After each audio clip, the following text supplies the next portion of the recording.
हाय दोस्तों, कैसे हैं आप। हम उम्मीद करते हैं कि आप अच्छे होंगे और आपकी तैयारी बहुत ही अच्छी चल रही होगी। आज फिर हाजिर हैं हम एक नए क्लास के साथ और आज की क्लास हमारी है नवोदय प्रवेश परीक्षा 2023-24 का पेपर देने वाले बच्चों के लिए। जैसा कि आपको पता होगा, हम लगातार प्रैक्टिस कर रहे हैं जो कि नवोदय में आने वाले मैथ के क्वेश्चन है, उस पर लगातार काम किया जा रहा है। ये लगभग तीसरा पेपर होगा और तीसरे पेपर का पहला पार्ट जिसमें हम 10 क्वेश्चन आज देखने वाले हैं। वे क्वेश्चन जो या तो नवोदय के पेपर में आ चुके होंगे या आने की पूरी संभावना है। तो आइए स्टार्ट करते हैं आज की क्लास का पहला क्वेश्चन। और पहला क्वेश्चन हमारी यहाँ पे कि यदि दो सअभाज्य संख्याओं का गुणनफल 117 है तो उनका लसाअ है। सअभाज्य का मतलब आपको समझना पड़ेगा। सअभाज्य का मतलब बताया जाता है कि ऐसी दो संख्याएं जिनका मौसा एक है। ऐसी दो संख्याएं जिनका मौसा क्या हो, एक हो। मौसा क्या हो, एक। मौसा अगर एक होगा मतलब ऐसा दो नंबर होगा जिनको अगर हम उन दोनों नंबरों के अलावा उनको कोई तीसरा ना काट पाए।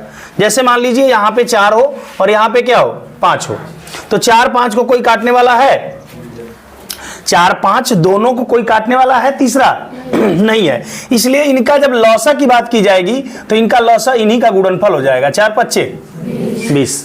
इनका लौसा इन्हीं का क्या हो जाएगा, गुणनफल हो जाएगा। 4 5 20। सेम वही बात है, यदि दो सअभाज्य संख्याओं का गुणनफल 117 है तो उनका लौसा क्या होगा। मैंने बोला ना, लौसा क्या हो रहा है, इनका गुणनफल।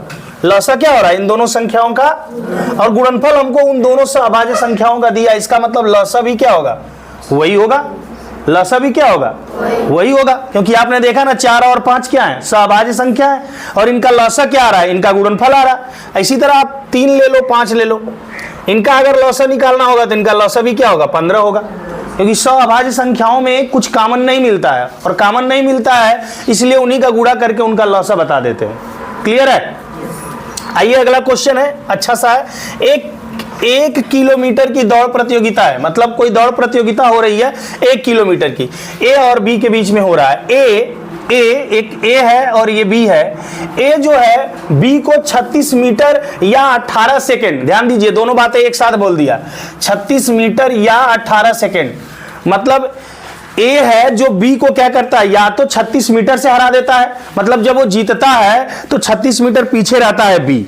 36 मीटर क्या रहता है, बी पीछे रहता है। या अगर समय के मामले में देखें तो 18 सेकंड पहले ही ए ने यात्रा पूरी कर ली, बी को अभी 18 सेकंड और लगते हैं यात्रा पूरा करने में। जैसे मान लीजिए कि ए और बी यहां से दौड़ना शुरू किए, अब इनको यहां पर जाना है तो ए तो मान लीजिए पहुंच गया लेकिन बी अभी यहीं पर है, और इस मामले में ये दूरी 36 मीटर है। कितनी है, अगर समय के लेवल पर देखा जाए तो इससे लग रहा है 18 सेकेंड। तो ये बताइए 36 मीटर की दूरी, अब ध्यान देने वाली बात है कि 36 मीटर की दूरी, ध्यान से देखिएगा, यहां पर आगे बोला होगा हराता है तो ए ने पूरी यात्रा करने में कितना समय लगा। एक हमको यहां पे क्लू दे दिया कि जो ये ए है इसने 36 मीटर कितना समय में तय करता है, 18 सेकेंड में। एक क्लू दे दिया ना, ए के लिए दे दिया कि 18 सेकेंड में कितनी यात्रा करता है, 36 मीटर की यात्रा करता है। कितने मीटर की, बोलिए, 36 मीटर की यात्रा करता है। अब कह रहा है कि पूरी दूरी तय करने में कितना समय लगेगा, सेकेंड में ही बताना है। यहां पर पूरी दूरी तय करने में कितना समय लगेगा, ये समय शायद सेकंड में ही आपका होगा प्रश्न में। तो यहां पर 18 सेकंड में देखेंगे कि 36 मीटर जा रहा है, तो 1 सेकंड में कितना जा रहा है भाई, ये देख ले। हाँ, 18 दूना के 36, 2 मीटर जा रहा है, मतलब 1 सेकंड में कोई कितना मीटर जा रहा है, 2 मीटर जा रहा है। ध्यान दीजिएगा यहाँ पे, चूंकि जाना कितना उसको है, 1 किलोमीटर। 1 किलोमीटर का मतलब 1000 मीटर। अब एक नियम पे आइए, इसको थोड़ा सा पलट दीजिए कि 2 मीटर की दूरी, चूंकि समय निकालना है, 1 सेकंड में तय करता है कोई, इसलिए 1 मीटर की दूरी तय करेगा 1/2 सेकंड में। बोलिए, 1 मीटर की दूरी कितना में तय करेगा, 1/2। तो 500 मीटर की दूरी कितना में तय करेगा भाई, 500 नहीं सॉरी, कितना, 1000। कितना है, 1000 मीटर की दूरी तय करेगा। 1/2 गुणते कितना, 1000। 1000 को अगर हम काट दें तो कितना आ जाएगा, 500 सेकंड। वैसे पेन चलाने की इसमें जरूरत भी नहीं थी। 500 आपका विकल्प ये राइट हो जाएगा। ऐसे भी है कि हम 2 मीटर जाने में 1 सेकंड लगा रहे हैं ना, मतलब समय हमको क्या लग रहा है, दूरी का आधा लग रहा है। तो 4 मीटर जाने में कितना लगेगा, 2 सेकंड।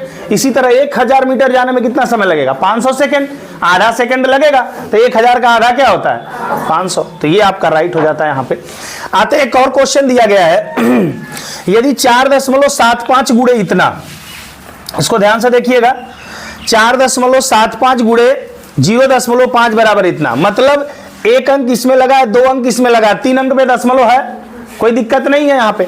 अब यहां पर ध्यान दीजिएगा, अंक में क्या फर्क हुआ है, यहां पे कुछ हमने गलत लिखा है क्या, यहां पे 5 होगा ना, पेपर में देखिए यहां पे 5 है, यहां पे 5 होगा, 0.5, तब 7 है, नहीं 7 नहीं होंगे, 5 होंगे, तभी तो कैलकुलेशन वही होगा। ठीक है, कैलकुलेशन क्या होगा, तभी तो वही आएगा कैलकुलेशन में, नहीं तो फर्क। अच्छा यहां पे 7 है, अच्छा अच्छा, देखिए क्वेश्चन को सीधा कर लेंगे यहां पे कि यहां पे 7 है और यहां पर भी क्या है, 7 है, और दिक्कत हो गई लिखने में, हमसे गलती हो गई है। तो हाँ ठीक है, यहां पे अगर इनका गुणनफल इतना आ रहा है, गुणनफल सेम हमको लग रहा है इतना ही आएगा, और 3 अंक पे दशमलव 3 अंक पे लगाया है, यहां पे क्या है 1 अंक पे दशमलव लगा है और यहां पर 1 अंक पर, तो गुणनफल तो यही आएगा 3325। लेकिन दशमलव अब कितना लगेगा, 1 अंक, 1 अंक कितना, 2 अंक। तो कहां पे है 2 अंक भाई, ये वाला हमारा है, बी विकल्प राइट हो जाएगा ना। तो इसमें कुछ भी नहीं करना था, बहुत आसान तरीके से दे दिया था कि सीधे गुणा है, दशमलव का बस फर्क किया है, तो 2 अंक इसमें, 1 अंक इसमें, 3 अंक पे, और इसमें क्या है वही चीज है, सेम अंक है, अंक में कोई बदलाव नहीं जो गुणा करना है, तो गुणनफल भी सेम आएगा, बस दशमलव लगाने में अंतर करना है, इसमें 1 अंक पे, इसमें 1 अंक पे, तो कितना अंक पे लग जाएगा, नोट करिए इसको। आइए इस पेपर का चौथा क्वेश्चन देखते हैं। चौथा क्वेश्चन अगर आप ध्यान से देखते हैं तो कुछ भी नहीं करना, अगर ध्यान से नहीं देखते हैं और बहुत बड़ा गणितज्ञ बनने की कोशिश करते हैं तो सिंपल सी बात है कि इस क्वेश्चन में आप बहुत बुरी तरह से फंसने वाले हैं। तो क्या करते हैं, क्वेश्चन को पहले ध्यान से पूरा देखा जाता है, कभी भी क्वेश्चन को पूरा सावधानी से पढ़ा जाता है, उसके बाद ही सोल्यूशन पे जाते हैं। ये नहीं कि तुरंत 10 का गुणा करें फिर 14 का, बाद में चला क्या है, तो किसी में 0 का गुणा करते हैं तो क्या आता है 0, पूरी कहानी खत्म, तो आंसर हमारा क्या हो जाएगा, 0। समझ रहे हैं बात को, इस चीज पे विशेष ध्यान दीजिएगा आप। ऐसा कैलकुलेशन आता है आपके पेपर में जिसमें कुछ भी नहीं करना होता है, बस आपके ध्यान की जरूरत होती है। तो ऐसे भी आते हैं क्वेश्चन ना, क्वेश्चन काफी आसान है बट आपका ध्यान नहीं है तो क्वेश्चन काफी कठिन हो जाएगा। जैसा कि टेस्ट पेपर में कुछ लोग गलतियां इसमें भी किए थे, इस वाले क्वेश्चन में भी गलतियां किए थे। आइए देखते हैं यहाँ पे, यदि इतना मतलब क्या लिखा है 4854.3 भागे 3.3 बराबर 1471 है, तो यहां पे कह रहा है 48.543 भागे 33 किसके बराबर होगा। बहुत ध्यान से देखने की बात है, इसमें तो मानो कि दशमलव है ही नहीं, क्यों, क्योंकि समझौता कर लेगा तो इसका दशमलव हट ही जाएगा, इसका दशमलव हट ही जाएगा। भाई ऊपर वाले में जैसे यहाँ पे 4854.3 है, नीचे यहाँ पे है 3.3 और यहाँ पे लिखा है 1471, तो मान के चलो कि इसमें दशमलव लगा ही नहीं है, क्योंकि इसका दशमलव अगर हटेगा, इसका दशमलव हटेगा तो ये पूरा मान आपका बिना दशमलव का हो जाएगा। ये पूरे मान को आप लिख सकते हो 48543 बटा हो जाएगा 33 बराबर हो जाएगा 1471। ठीक है, मतलब इतना बराबर इतना आपका होगा, ये दिया हुआ है तो इसका मान निकालना। ध्यान देना 48.543 बटा यहाँ पे है 33। नीचे वाला तो मेरा मिल रहा है पूरा का पूरा ना, मुझे दिक्कत किस में है, ऊपर वाले में। अगर ऊपर वाले को मैं मैनेज कर लूं तो मुझे भी पता चल जाएगा आंसर कितना आया। तो ऊपर वाले को मैनेज करने के लिए क्या करना होगा, इसके लिए आप आइए ध्यान दीजिएगा। अगर मुझे इसमें 3 अंक में दशमलव लगाना है तो 1000 से क्या करना होगा, गुणा करना होगा। अगर 3 अंक पर दशमलव लगाना है तो 1000 से गुणा कैसे करना होगा, भाग देना होगा भाई। क्या करना होगा, भाग देना होगा। अब ध्यान दीजिए कि यहां पर, यहीं पे मैं बताता हूं, अगर इसमें हम भाग दे रहे हैं मान लो 1000 से, नीचे 1000 से भाग दे देते, तो इसमें भी 1000 से भाग देना होगा ना। बराबर के दोनों तरफ समान काम करते हैं, ऐसा नहीं कि इधर 1000 से भाग दे दीजिए। अब देखिए दोनों को अगर काट दे तो मान में कोई परिवर्तन, तो ये आपके समझाने के लिए हमने लिखा है कि 1000 से भाग देने पर 3 अंक पे दशमलव लग जाएगा। अगर मैं अब इसको हटा दूं तो ये 3 अंक पे दशमलव लिख सकता हूं, और यही तो यहां पे पूछ रहा है। और इसका मान कितना आ रहा है? इतना। इसका मान कितना आ रहा है भाई? 1 4 7 1 बटा कितना, 1 के आगे 3 शून्य। इसका मतलब तो यही नहीं कि 3 अंक पे दशमलव लगा दूं मैं भाई, भाग दूंगा तो 3 अंक पे दशमलव लगेगा, मतलब 1.471। बस मैनेज करना होता है, कैलकुलेशन नहीं करना होता है, इसमें दशमलव का मैनेज करना होता है। वहां पे दूसरा क्वेश्चन भी आपका ऐसा ही था, एक बताया गया था, तो वहां पर भी दशमलव का मैनेज करना है, यहां पर भी दशमलव का मैनेज करना है। बस मैनेज करना दशमलव का आप समझ गए तो ये आंसर इसी में से कोई होगा, 1.471। विकल्प नंबर ए राइट हो गया। आइए क्वेश्चन और दिया है, काफी आसान है। इस पेपर के अभी जितने क्वेश्चन मिले हैं ध्यान देने वाले हैं, कैलकुलेशन के मामले में काफी आसान है, बस ध्यान देना है आपको सारे क्वेश्चनों में। पहला भी क्वेश्चन सहभाज्य वाला भी काफी आसान था, तो सारे क्वेश्चन इसमें अभी तक जितने मिले हैं सारे के सारे आसान क्वेश्चन है, बट ध्यान सब में देना है। ध्यान नहीं देंगे तो बड़ी दिक्कत हो जाएगी। जैसे देखिए यहाँ पे 26.2% है, प्रतिशत हटाते हैं तो नीचे क्या आता है? 100 आता है। क्या आता है? अब ये 100 में 2 जीरो है, इसका मतलब 0.2 अंक आगे कूदेगा ना, आगे कूदेगा तो ये क्या हो जाएगा? 26 के आगे दशमलव, मतलब 0.262, यही तो होगा 0.262 या 0.26। विकल्प में ढूंढिए, कहीं मिल जाएगा। विकल्प नंबर बी राइट हो गया। समझ रहे हैं? नोट करिए इसको भी। आइए अगला क्वेश्चन देखते हैं, क्वेश्चन नंबर 7। क्वेश्चन नंबर 7 आपका किससे है? एसआई पे है ना, साधारण ब्याज पे है चैप्टर आपका। देखेंगे वह दर जिस पर, मतलब यहां पे दर निकालना है आपको, सिंपल सी बात है कि दर निकालना है। वह दर जिस पे इतना रुपए की राशि, मतलब ये मूलधन हो गया। क्या हो गया? मूलधन। दर को हम आर कहते हैं, मूलधन को हम पी कहते हैं। कितना दिया गया? 17,500 की राशि साधारण ब्याज पर 2 वर्षों में, टाइम भी दे दिया है, मतलब समय दे दिया कितना? 2 वर्ष। यहां पे टाइम दिया है, क्या दिया है? टाइम दिया है।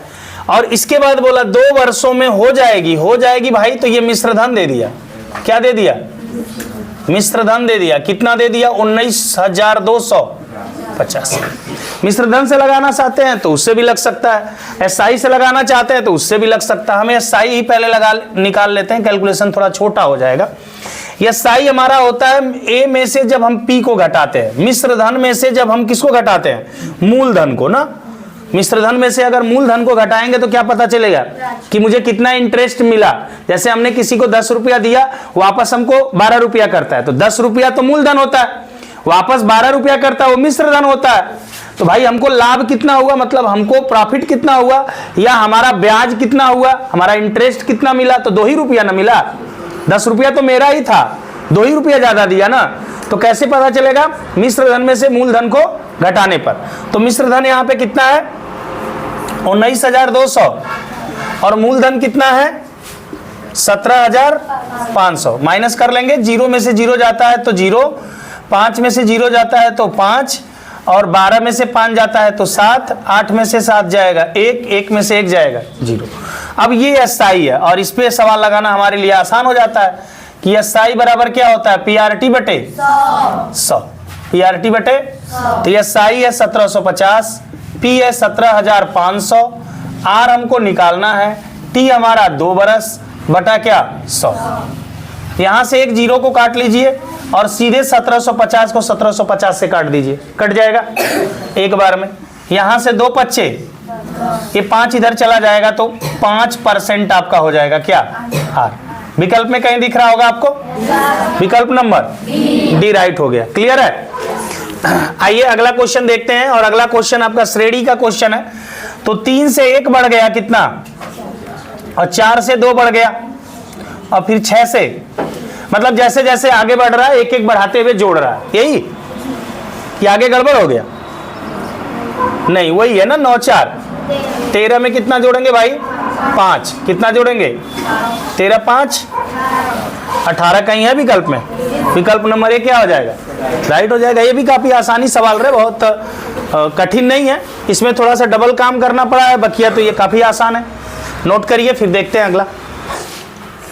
आइए देख लेते हैं क्वेश्चन नंबर 9 हमारा यहाँ पे है। 6 अंकीय छोटी से छोटी संख्या, 6 अंक की छोटी से छोटी बात कर रहा है ना, तो 6 अंकीय छोटी से छोटी संख्या हमने बताया था जितने भी अंक की छोटी से छोटी संख्या बोले, एक के आगे उससे एक कम क्या बढ़ा देते हैं? शून्य, जीरो ना। 6 अंक की बोला तो एक के आगे कितना हो जाएगा? 5। इसके बाद कह रहा है कि 4 अंकीय बड़ी से बड़ी संख्या, कितने अंक की? 4 अंकीय बड़ी से बड़ी संख्या। तो बड़ी संख्या अगर किसी अंक का पूछता है तो उतना क्या होता है?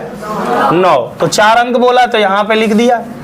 चूंकि अंतर करना है, प्रश्न में आगे बोला है अंतर, अंतर का मतलब होता है घटाना। तो 10 में से 9 जाए, 9 में से 9 जाए, 9 में से 9 जाए, 9 में से 9 जाए, और यहाँ पे क्या? 9। यहाँ पे तो 0 ही हो जाए। विकल्प में दिख रहा है कहीं? पहला विकल्प है, हाँ? ए राइट हो जाएगा। क्वेश्चन ये भी काफी आसान था, कोई दिक्कत नहीं है। आसान इस मामले में कह रहे हैं क्योंकि आपको बहुत अच्छे से मैथ पढ़ाए हैं, वरना ये भी क्वेश्चन आसान नहीं है। कक्षा 5 के लेवल का बहुत अच्छा क्वेश्चन है, दिमाग नहीं काम करेगा बच्चे का, बट आप जानते हैं इसलिए आसान कहा जा रहा है। आगे देखिए, 56 और 84 दोनों के लिए निम्न में से कौन सा कथन सत्य है? थोड़ा सा ब्रॉड कर दिया इसको, मतलब कई चीजें इसमें डाल दी, इसको आसान मत समझिएगा।